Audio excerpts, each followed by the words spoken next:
فبأي آلاء ربكما تكذبان؟ میں سچ کا ساتھی ہوں، مجھے سچ بولنا ہے، میں جھوٹ نہیں بول سکتا۔ میرے نبی کی زندگی کے دو پلر، عبادت، نماز نہ چھوٹے، نماز نہ چھوٹے، نماز نہ چھوٹے۔ میرے نبی کی زندگی کا دوسرا پلر، سچائی، اخلاق، درگزر، محبت، الفت، خامند بیوی کو عزت دے، بیوی خامند کو عزت دے، ماں باپ اولاد کو عزت دیں، اولاد ماں باپ کو عزت دے۔ اپنے نبی، اگر اپنے گھروں کو جنت بنانا ہے تو نبی والے اخلاق سیکھو، اور نبی والے اخلاق کا ایک لفظ بتاؤں، وہ برداشت ہے، برداشت ہے، برداشت ہے، وہ صبر ہے، وہ صبر ہے، وہ صبر ہے۔ میاں بیوی کی لڑائی نسلوں کو برباد کر دیتی ہے۔ بیویوں پہ زیادتی مت کرو، بیویاں خامدوں پہ زیادتی مت کریں۔ میرے نبی نے فرمایا بدترین ہیں وہ انسان، ان انسانوں میں کوئی خیر نہیں جو عورتوں کو مارتے ہیں، اور عورت سے فرمایا جس سے اس کا خامد ناراض ہوا، کسی عذر شرعی کی وجہ سے، ظلم کی وجہ سے، عذر شرعی کی وجہ سے ناراض ہوا اور اس نے اسے راضی نہ کیا، تو اللہ کی ساری رحمتیں اس سے دور ہو جائیں گی۔ اپنے گھروں کو جنت بناؤ۔ گھر جنت پیسے سے نہیں بنتے، پاؤنڈ ڈالر سے نہیں بنتے، نبی والے اخلاق سے بنتے ہیں۔ ماں باپ کو عزت دو، بیوی خامند کو عزت دے، خامند بیوی کو عزت دے۔ کوئی ایک تپ جائے تو دوسرا چپ کر جائے، ایک چپ کرے تو دوسرا اس کو دیکھ کے چپ کر جائے۔ ساری لڑائیاں تو بول کی ہیں، سارے جھگڑے تو بول کے ہیں۔ ایک بات میری لے لو، ایک بات اگر گھروں کو جنت بنانا، ایک بات صرف کہ برداشت کرنا سیکھو، بولو مت۔ میری بیوی نے بےعزتی کر دی، میرے خامن نے میری بےعزتی کر دی، اللہ کی قسم ذلت میں عزت چھپی ہوئی ہے۔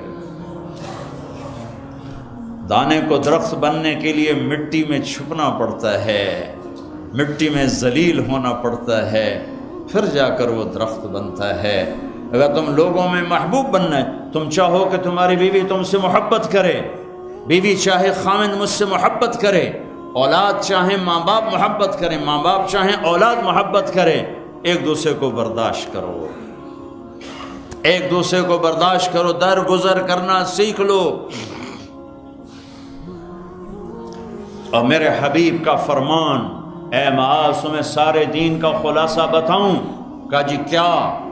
مجھے دیکھو، آپ نے کہا یہ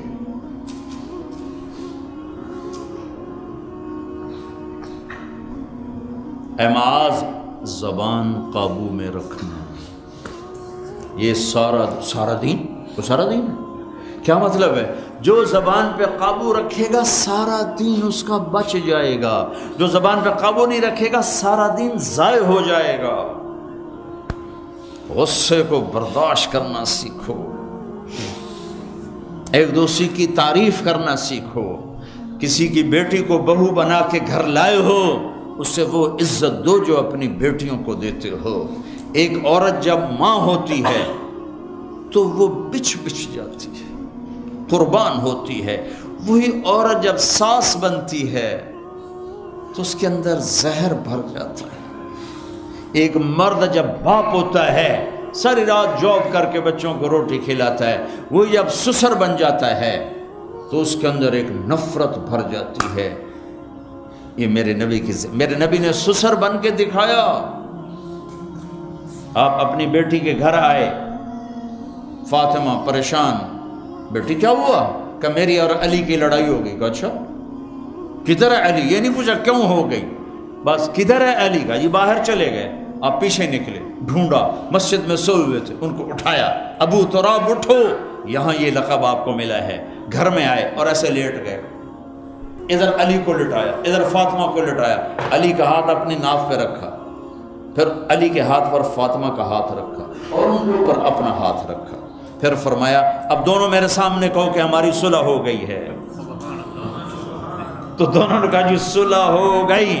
تو آپ باہر نکلے بڑے خوش خوش. صحابہ نے کہا یا رسول اللہ آپ تو بڑے خوش نظر آ رہے ہیں. کہا میں علی و فاطمہ کی صلح کرا کے آ رہا ہوں. یہ سسر کا کردار ہے, یہ سسرال کا کردار ہے. لیکن میں درد سے کہہ رہا ہوں کہ ساس اور سسر ایک زہر کا رشتہ بن گیا ہے, بہو ایک ذلیل رشتہ بن گیا ہے. جیسے تم اپنی بیٹیوں کے لیے چاہتے ہو کہ کسی کے گھر جائیں تو سکھ سے رہیں, جس کی بیٹی لاتے ہو اس کو بھی سکھ دو.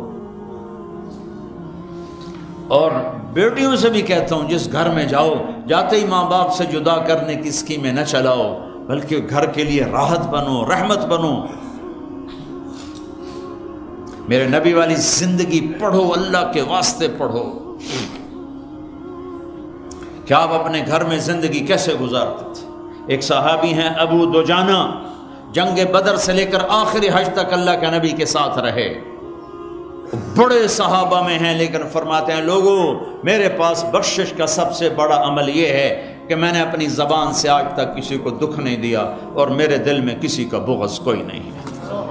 اگر اپنے نبی کے اخلاق بنانے دو چیزیں لے لو, زبان سے دکھ نہ دو, دل میں بغض نہ رکھو. ایک لطیفہ بھی سنا دیتا ہوں, اور ہے بھی لطیفہ بھی ہے, قصہ بھی ہے, ہمارے گھر کا ہے. ہماری دھوبن تھی ایک ماسی شریفہ, مرحوم مر گئی. وہ آئی ایک دن میری بہن کے پاس, کہنے کہ بی بی میری نو میرے نال بڑا لڑدی ہیں, میں نے کوئی توید دے ساریاں میری نوکر بن جانا. لڑتی وہ خود تھی, لڑتی خود تھی. تو میری بہن کو پتہ تھا, تو اس نے کاغذ لیا, اس پہ کوئی لکیریں لگا کے اس کو سے رول کیا. پھر کہا ماسی شریفہ جس لئے تیری لڑائی ہوئے نا تو اے تعویذ ایتھے رکھنا ہے, تو انہوں ڈگن نہیں دیونا, جے اے ڈگ گیا تیری لڑائی نہیں مکڑی. اب ہمارے ملک میں تعویذ کا بڑا ایک اعتقاد ہے, جو صحیح ہیں تعویذ ہو تو اثر کرتے ہیں, لیکن 2 نمبر بھی بہت زیادہ ہے. تو اب اس نے کیا طریقہ کیا, میری بہن نے اس کو چپ کرانا چاہا, چونکہ لڑائی تو بولنے سے ہوتی اور وہی لڑتی تھی زیادہ. ایک ہفتے بعد آئی, کہنے لگی بی بی تو میں نے کیڈا چنگا توید دیتا, میری تو لڑائی مک گئی. کیوں؟ ماسی شریفہ جی چپ ہو گئی, لڑائی کتنے ہو. تو ہر جگہ میں نے یہ تعویذ دیا ہے. یہ میں تعویذ آپ کو دے کے جا رہا ہوں, اور جو یہ سن رہے ہیں کیمرے سے ان کو بھی یہ تعویذ دے رہا ہوں کہ جب لڑائی ہونے لگے میرا یہ تعویذ یہاں رکھ لینا, آپ کا گھر جنت بن جائے گا. چپ رہنے میں عزتیں چھپی ہوئی ہیں.